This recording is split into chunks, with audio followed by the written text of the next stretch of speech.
Hello friends. जब भी कोई कंट्री फॉर्म होती है, ठीक है, तो बेसिकली एक ब्रांड न्यू ऑपरेटिंग सिस्टम की तरह होती है, जिसमें कुछ बग्स भी पाए जाते हैं, जिसमें कुछ मैलिशियस मालवेयर सिस्टम भी पाए जाते हैं, ठीक है, जो उस ऑपरेटिंग सिस्टम को प्रॉपरली फंक्शन करने से रोकते हैं, ठीक है, या फिर वो ऑपरेटिंग सिस्टम प्रॉपरली फंक्शन नहीं कर पाता है इन्हीं सब चीजों बग्स की वजह से, ग्लिचेस की वजह से, राइट।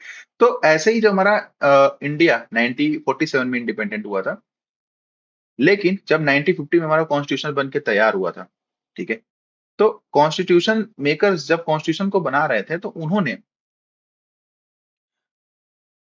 3 इश्यूज को फाइंड किया, जो हमारे हिस्ट्री से आया था और हमारी ह्यूमन डिग्निटी को क्या कर रहा था, एक्सप्लॉइट कर रहा था, वायलेट कर रहा था, या फिर क्रैश कर रहा था। वो 3 इश्यूज ये थे। First one is human trafficking, second one is beggar, and third one is other similar forms of force labour, that is force labour, right. लेकिन under our fundamental right, article 23 prohibited all this type of practices, right, जो कि हमारे constitution makers द्वारा insert किया गया, ठीक है। सो आइए आर्टिकल 23 को पढ़ते हैं।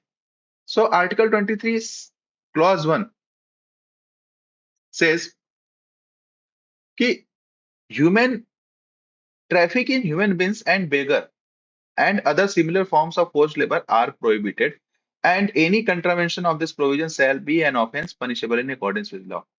And clause 2 says nothing in this article shall prevent the state from imposing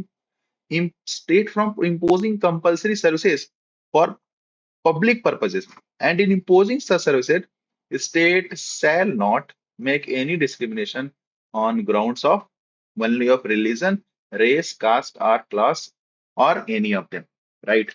So आइए एक एक करके दोनों क्लॉज को पढ़ते हैं। सो क्लॉज 1 में क्या है, 3 चीजें कही गई हैं। क्या क्या? पहला ट्रैफिक इन ह्यूमन बीइंग, दूसरा बेगर, एंड तीसरा other similar forms of force labour.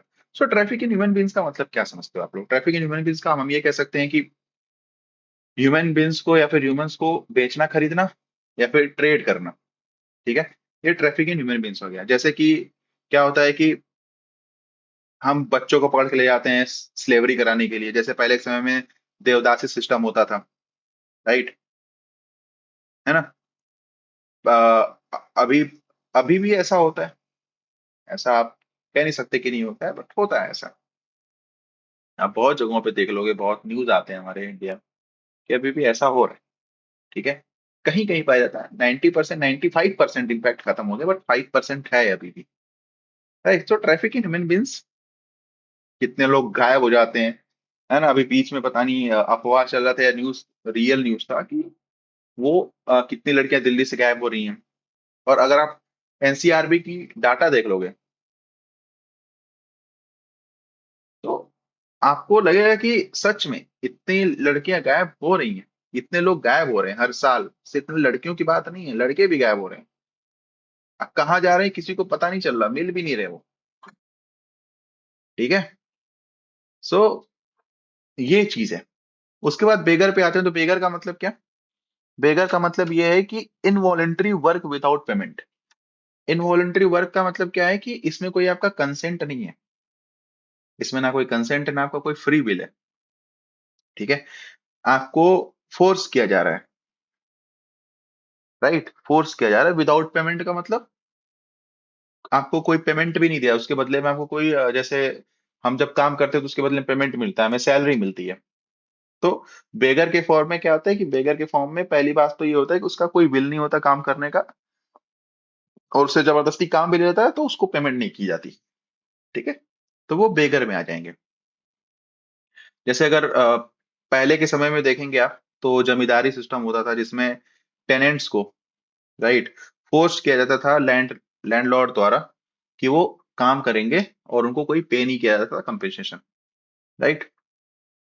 So constitution ही कंप्लीटली इस प्रैक्टिस को बैन करता है, ठीक है। Third one is forced labour. Forced labour भी सेम चीज, इसका मतलब अगर इसको as a other similar forms of force labour में देखा जाए तो इसका मतलब बहुत ही ब्रॉड सेंस में होगा, ठीक है। लेकिन इसको सुप्रीम कोर्ट ने बहुत सारे केस लॉ से इंटरप्रेट किया है, ठीक है। ये अभी हम आगे पढ़ेंगे। ओके, सो इससे रिलेटेड हम कुछ केस लॉज देख लेते हैं। सो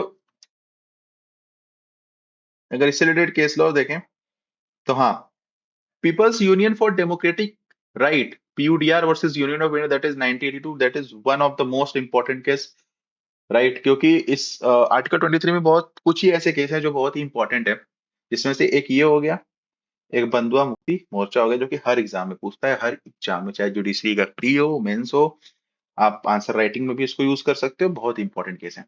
सो जो Peoples Union for Democratic Right PUDR versus Union of India, उसको एशियाद वर्कर केस भी कहते हैं, ठीक है। जिसमें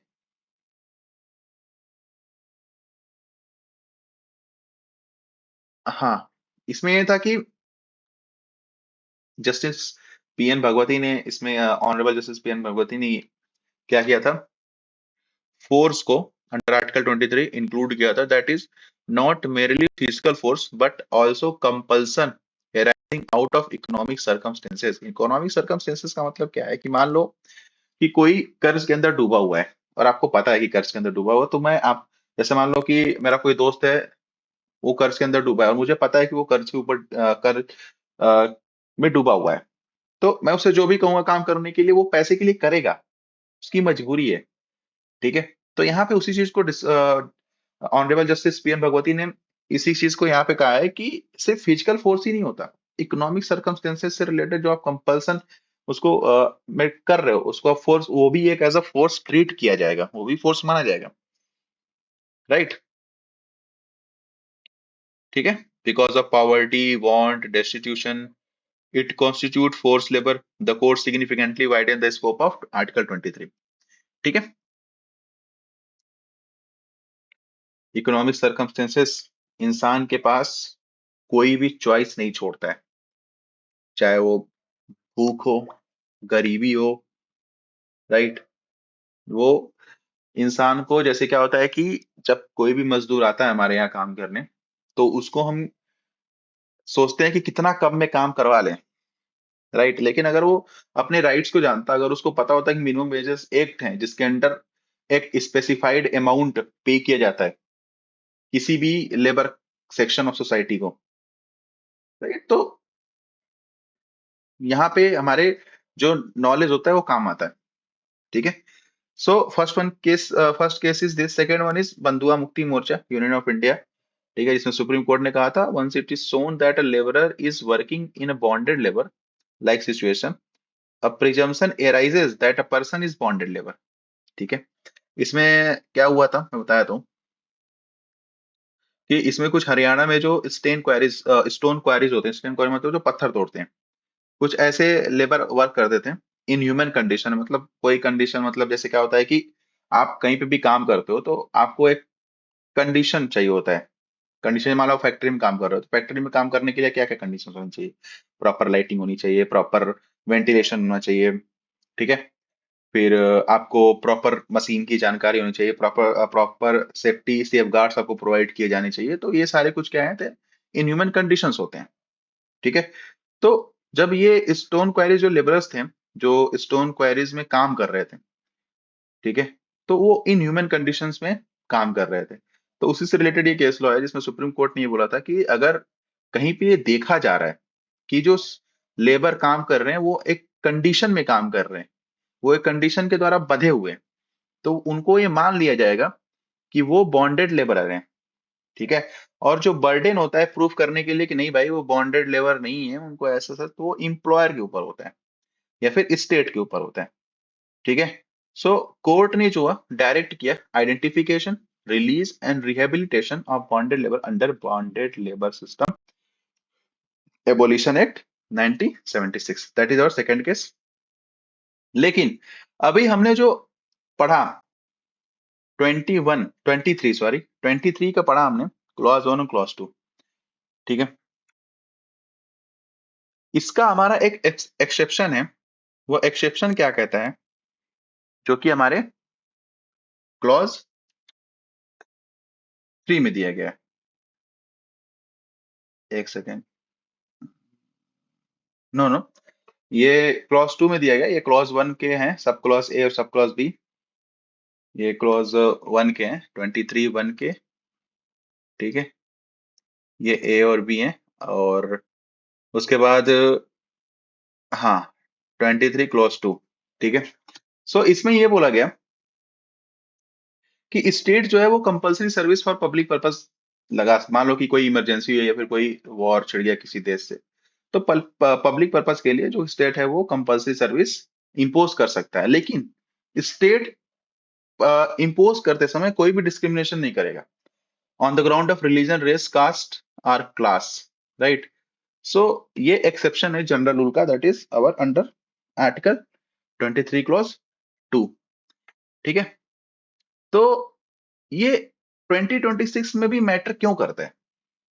क्योंकि ह्यूमन ट्रैफिकिंग हो, चाहे बॉन्डेड लेबर हो, एंड या फिर जो एक्सप्लॉइटेटिव वेस्ट प्रैक्टिसेस हो, वो भी डिसअपियर नहीं हो। अभी नोएडा में आपने देखा कितने सारे लेबर सेक्शन ऑफ सोसाइटी ने प्रोटेस्ट किया था फैक्ट्रीज के सामने कि भाई उनको अब मतलब उनको मिनिमम वेज भी नहीं प्रोवाइड किया जा रहा है।